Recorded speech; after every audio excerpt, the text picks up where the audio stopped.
প্রভুর লীলা বোঝা বড় দায়। সে যে কানে বা কখন হাসায়, আবার কানে বা কাদা কাদা। ফুল তুলতে গিয়ে একদিন সর্বদর্শনে একমাত্র যে পবিত্র ছিল সেই পবিত্রেরও মেটেরও হয়ে গেল। হরিশ্চন্দ্রের সাথে হলেন সম্ভব।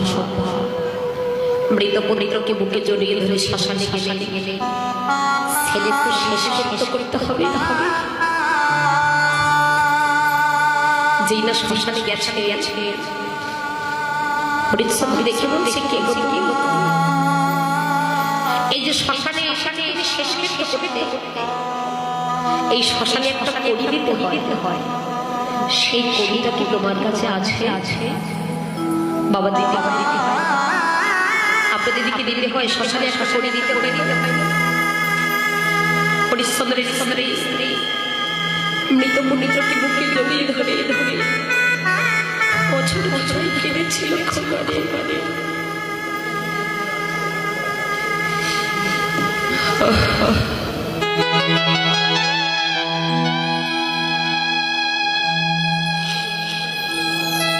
তোর বাবা ছিল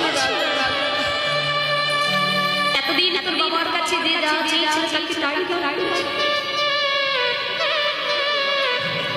আজ আমাদের ভাগ্যের নির্মম পরিহাস। ভবনদী মা দিবসে মাসে সম্বন্ধ হরিশ্চন্দ্রের আর বুঝতে বাকি রইল না।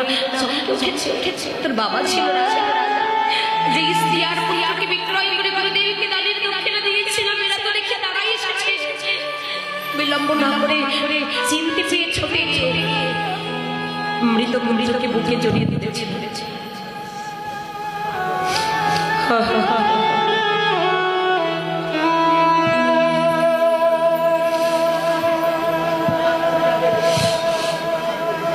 মৃত পবিত্রকে বুকে জড়িয়ে ধরে স্ত্রীকে সঙ্গে বাবা যিনি ভবনদী পার করেন তার নাম কি? যিনি ভবনদী পার করেন তার নাম ছিল মাধব। ওই মাধবের ঘাটে মাধবকে ডাকছে। মাধব